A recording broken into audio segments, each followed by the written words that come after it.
Ladies and gentlemen, a very good evening. It is with profound gratitude that I stand before you today as we launch the 15th Legatum Prosperity Index 2021. The honor bestowed on me as a keynote speaker is testament to the confidence and high regard that the Legatum Institute has in the Republic of Botswana. The Legatum Institute is a well-known think tank whose prosperity index is used by many governments across the world to set their agendas for growth and development. Therefore, my acceptance of the kind invitation from the prestigious institute is an indication of the seriousness with which my country takes the work of this institute. It is indeed an honor for me to share with you Botswana's political and economic journey since independence in the year of our Lord, 1966. In that year, Botswana was among the poorest countries in the world, truly poor. As Philippa said, heavily dependent on foreign aid for both recurrent and development budgets, and received food rations from friends and development partners to feed her population. However, the whole scenario took a turn for the better when Botswana discovered minerals, particularly diamonds, in the 1970s. The discovery of minerals changed the history of Botswana, and the country became a development success story. Many have asked why and how, because it has become common that many African countries endowed with abundant natural resources and mineral wealth are involved in what appears to be inescapable civil strife. Botswana's success story is due to the prudent management of resources that our founding fathers have practiced since independence. Furthermore, our culture of good governance, constitutional democracy, and commitment to the rule of law has played a major role in Botswana's success story. This culture is built on the traditions of the Kgotla system, which is an indigenous form of democratic governance that predates the independence era. It promotes the consultative and democratic processes that government and Botswana continue to practice to this day. And just last week, as in a series of Kgotla meetings. It is therefore our culture, combined with good governance and prudent management of resources, that has led to the political stability and national unity that Botswana continue to enjoy and cherish.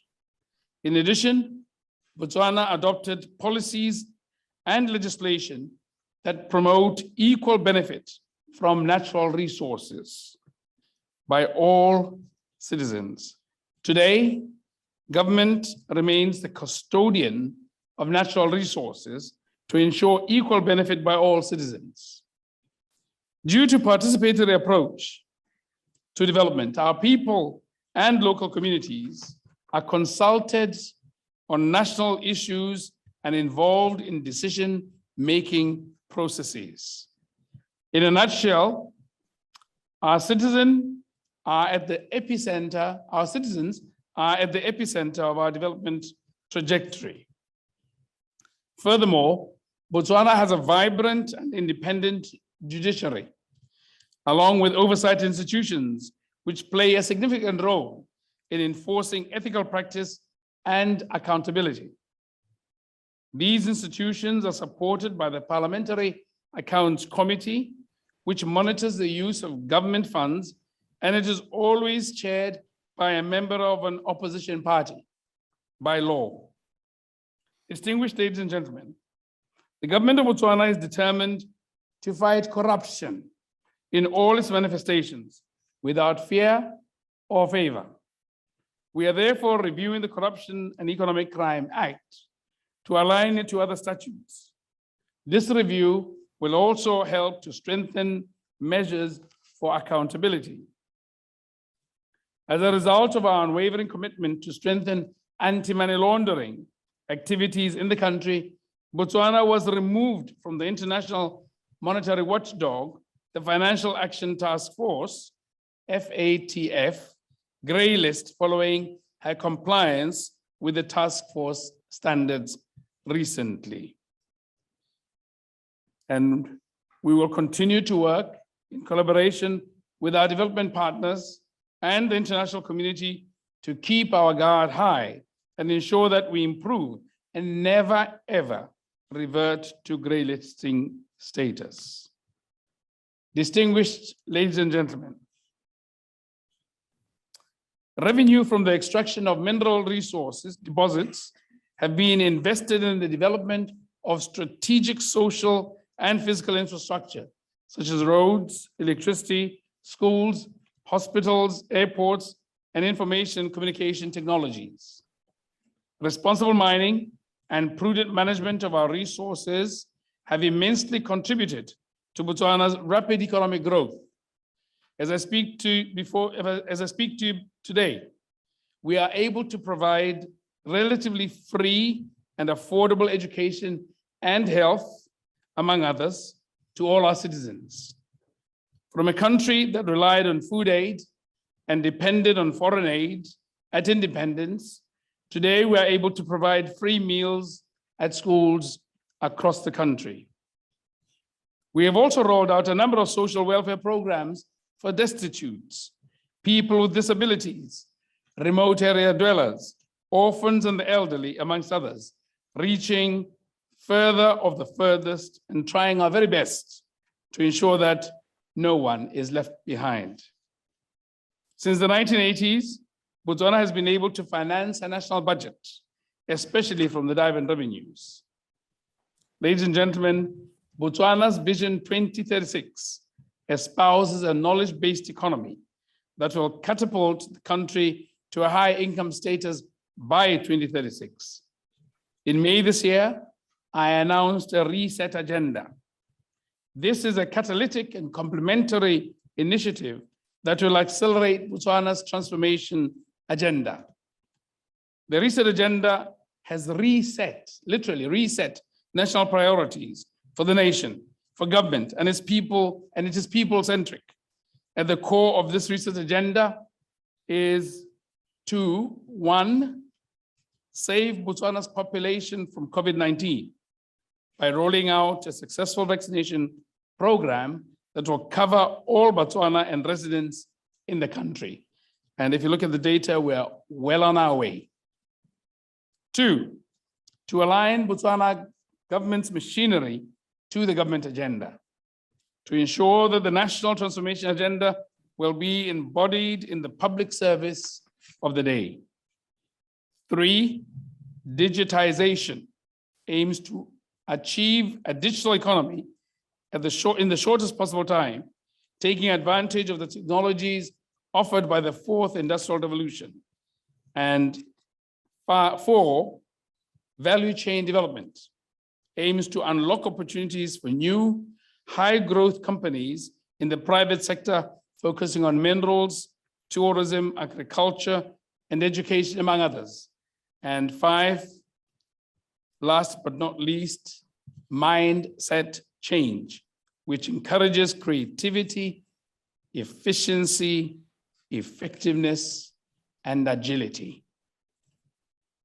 The reset agenda, along with other implementation mechanisms that aim to transform Botswana, cannot be possible without the support of our development partners, without the support of the private sector and civil society. And here I want to thank you, Mr. Strive Masiwa. I don't know if you're in the audience. All right, he's with us online, I bet. Thanks, Strive Masiwa, for all that he did to ensure that we got some of the vaccines for COVID-19.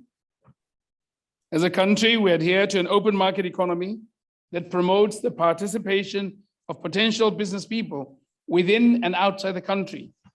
I therefore invite investors from your great country to make deliberate decisions and invest in prosperous Botswana.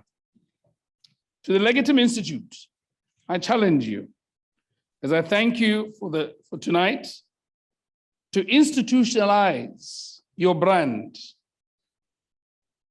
your broad and thorough methodology by partnering with key institutions in Botswana to grow and spread the capacity to so well measure and report prosperity. If we are to realize sustainable development and improved human well-being, we must, as a matter of course, know if we have improved and how we have improved. The tools and the accompanying skills need to be made a ubiquity in our part of the world, and for that too to be measured as an attribute of prosperity. Distinguished ladies and gentlemen, in conclusion, I want to emphasize that as an open and transparent country, Botswana remains committed to strengthening institutions that play an oversight role, including the free press and an independent judiciary, as well as sustaining an apolitical public service. You have been such a gracious audience by granting me such polite circumstance to make my point. I thank you for your generosity and very good evening.